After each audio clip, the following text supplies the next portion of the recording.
Assalamualaikum warahmatullahi wabarakatuh. Halo semua, perkenalkan kami dari kelompok 2. Dalam video kali ini kita akan menjelaskan kondisi masyarakat Arab pada masa Rasulullah Shallallahu Alaihi Wasallam dan Khulafaur Rasyidin. Simak video ini ya teman-teman.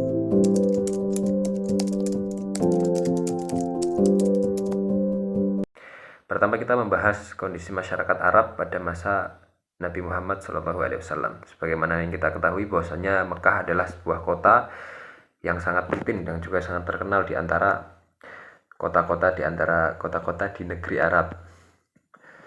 Kota ini dilalui oleh trek atau jalur perdagangan yang ramai menghubungkan antara kota Yaman dan juga kota Syria. Dan juga dengan adanya Ka'bah di tengah kota, Mekah menjadi pusat peribadatan bagi bangsa Arab. Nabi SAW awal mula berdakwah di kota Makkah. Kemudian setelah beliau berdakwah di kota Makkah kurang lebih 13 tahun, beliau mendapatkan ilham untuk berhijrah menuju kota Madinah. Atas dasar kontroversi dan juga pertentangan dari kaum Quraisy dan juga masyarakat yang ada di kota Makkah. Kemudian Nabi SAW berhijrah menuju Madinah bersama sahabat-sahabatnya, dan alhamdulillahnya masyarakat Madinah menyambut baik dan bahkan mereka berbondong-bondong untuk masuk Islam. Dan oleh karena itu Islam jauh lebih cepat dan pesat untuk berkembang di kota Madinah. Saat Nabi berada di kota Madinah, terbentuk banyak sekali peradaban-peradaban. Di antaranya adalah pembentukan sistem sosial kemasyarakatan, yaitu perubahan mendasar dari masa kebobrokan moral menuju moral yang lebih baik, moral yang lebih beradab. Di sana Nabi SAW membangun Masjid Nabawi, kemudian menyatukan atau mempererat persaudaraan antara kaum Muhajirin dan juga kaum Ansor, sehingga tidak ada ketimpangan apapun di antara masyarakat Madinah. Nabi SAW juga merumuskan piagam yang berlaku bagi seluruh penduduk Yasrib atau penduduk Madinah, baik itu orang muslim maupun non-muslim. Piagam inilah yang oleh Ibnu Hashim disebut sebagai Undang-Undang Dasar Negara Islam atau Daulah Islamiyah yang pertama ada. Jadi setiap kelompok mempunyai pribadi keagamaan dan politik adalah hak kelompok yang menghukum orang yang membuat kerusakan dan memberi keamanan kepada orang yang patuh. Kemudian selanjutnya memberi kebebasan beragama dan menjamin kebebasan tersebut untuk semua warga penghuni kota tersebut.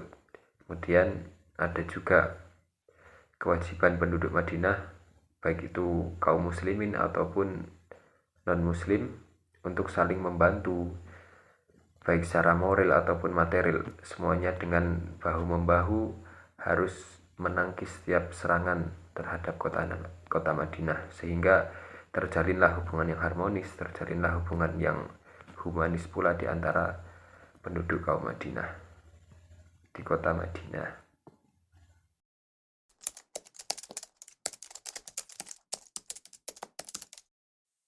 Khalifah yang pertama yaitu Khalifah Abu Bakar Asy-Siddiq. Abu Bakar As-Siddiq radhiyallahu anhu memiliki nama asli Abdul Ka'bah. Ia lahir pada tahun 572 Masehi di Mekah, tidak beberapa lama setelah Nabi Muhammad SAW lahir. Abu Bakar dikenal cerdas dan berwawasan luas. Ia juga terkenal akan kedermawaannya.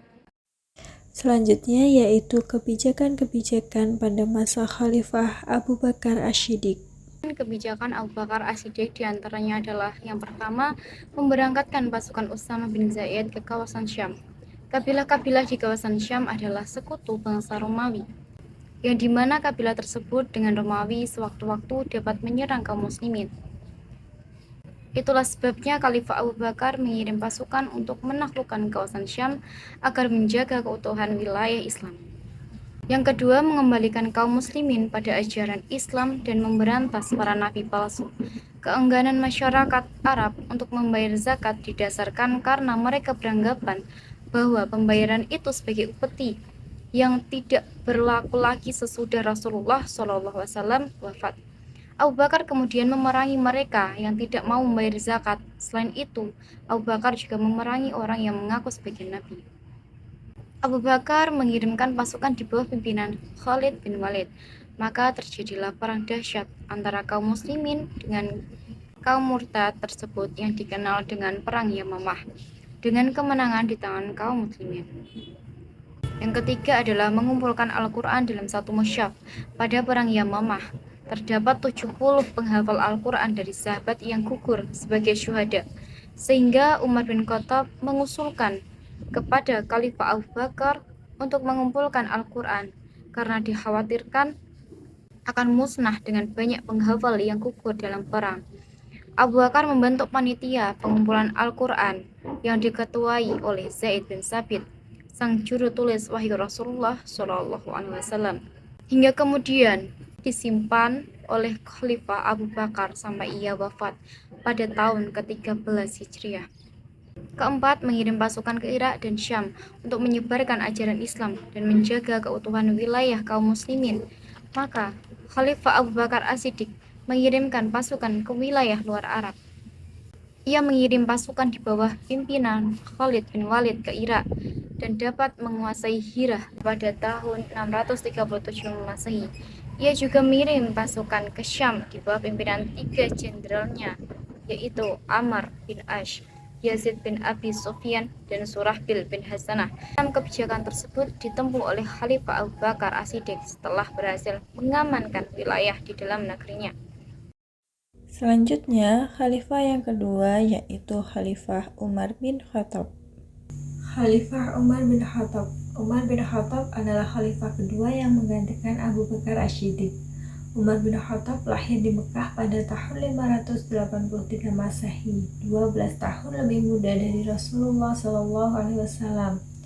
Umar termasuk keluarga dari keturunan Bani suku Adi yang sangat terpandang dan memiliki kedudukan yang tinggi di kalangan orang-orang Quraisy sebelum Islam. Umar memiliki postur tubuh yang tegap dan kuat, wataknya keras, pemberani, dan tidak mengenal gentar. Pandai berkelahi, dan siapapun musuh yang berhadapan dengannya akan bertekuk lutut. Ia memiliki kecerdasan yang luar biasa serta tutur bicaranya yang halus dan fasih. Kemudian, masa pemerintahan Umar bin Khattab adalah masa yang gemilang untuk perkembangan dan kemajuan Islam. Meskipun hanya selama 10 tahun Umar menjabat sebagai khalifah, banyak prestasi yang diraih Umar bin Khattab yang mencakup banyak bidang, yaitu pertama, perluasan wilayah. Pada masa pemerintahan Umar bin Khattab terjadi penaklukan yang begitu cepat. Penaklukan itu meliputi Irak, Iran, Syria, Palestina, dan Mesir dalam waktu yang singkat, yaitu selama 10 tahun kekhalifahannya. Kemudian yang kedua, perluasan wilayah.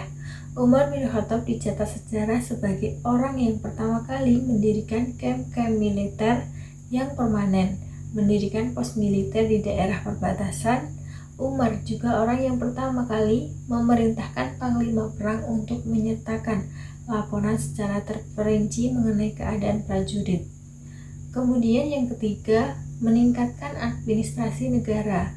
Prestasi dalam bidang administrasi negara pada masa Khalifah Umar bin Khattab bisa dilihat dari terbentuknya beberapa departemen-departemen pemerintahan dan beberapa upaya yang bertujuan untuk meningkatkan kinerja pemerintahan. Yang keempat, Khalifah Umar bin Khattab menetapkan penanggalan atau kalender Hijriah.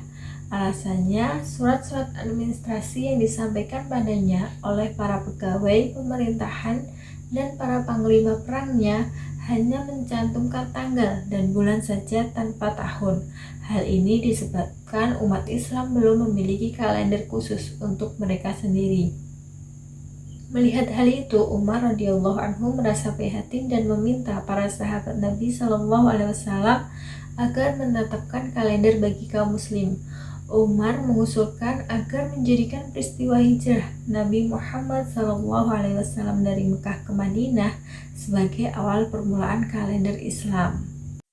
Selanjutnya, khalifah ketiga yaitu Khalifah Utsman bin Affan.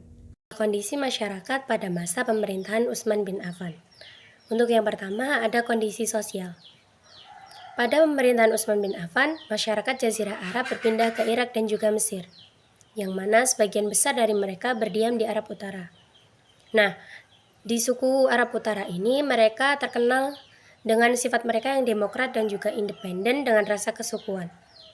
Yang mana dari sifat mereka tersebut, mereka merasa bahwa mereka bebas mengatur diri mereka sendiri tanpa harus patuh pada pemerintah pusat Madinah. Bahkan mereka menganggap bahwa pemerintah pusat Madinah itu tidak sah. Adapun konflik lain yang terjadi pada masa ini adalah konflik lama antara Arab Utara dan juga Arab Selatan. Untuk yang kedua ada kondisi pendidikan.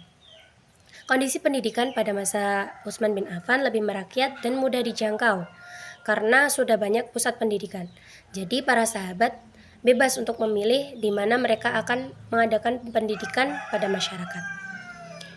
Nah, pada masa ini juga Zaid bin Thabit, Abdullah bin Zubair, Zaid bin As, Abdurrahman bin Haris diperintahkan oleh Utsman bin Affan untuk menyalin kembali Al-Quran yang sudah dikumpulkan pada masa Abu Bakar.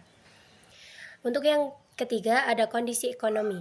Pada masa Utsman bin Affan, ekonomi Islam berkembang sangat pesat karena mereka menerapkan politik ekonomi Islam. Beberapa prinsip politik ekonomi Islam, yang pertama adalah ekonomi yang berdasarkan dengan syariat Islam. Yang kedua, pemberlakuan pajak secara adil.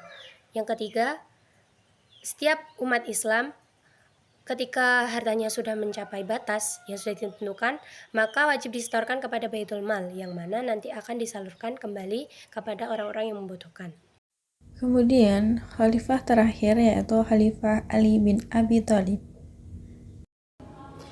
Ali bin Abi Thalib memiliki nama yaitu Ali bin Abi Thalib bin Abdul Muthalib bin Hashim bin Abdul Manaf al-Quraisy al-Hashimi yang lahir di Mekah, daerah Hijaz, Jazirah Arab pada tanggal 13 Rajab. Menurut sejarawan, Ali dilahirkan 10 tahun sebelum dimulainya kenabian Nabi Muhammad SAW. Kondisi pemerintah Arab pada masa Ali bin Abi Thalib. Meskipun masa pemerintahan Ali sering mengalami pergolakan politik, Ali berusaha menciptakan sistem pemerintahan yang bersih, berwibawa, dan egaliter. Ali mengambil kembali harta yang dibagikan Utsman kepada pejabatnya dan mengirim surat kepada para gubernur serta pejabat daerah untuk bijaksana menjalankan tugasnya dan tidak mengecewakan rakyat. Ali pun menyusun undang-undang perpajakan. Kondisi ekonomi pada masa Khalifah Ali bin Abi Thalib, beliau memutuskan untuk memecat beberapa pemimpin kota yang melakukan tindak pidana korupsi, mengambil alih beberapa lahan perkebunan milik kerabat Utsman yang sebelumnya dihibahkannya, serta melakukan kebijakan penyaluran harta kekayaan tiap 1 tahun sekali sebagaimana yang pernah dilakukan pada masa pemerintahan Umar bin Khattab. Selain itu, Ali juga mengembalikan keadaan Baitul Mal ke posisi semula.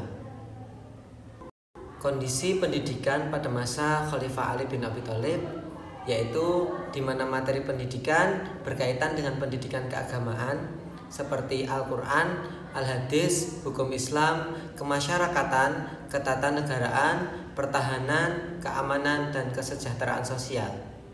Peserta didik pada zaman Khulafaur Rasyidin Ali ini terdiri dari masyarakat yang tinggal di Mekah, Madinah, dan beberapa daerah kekuasaan Islam.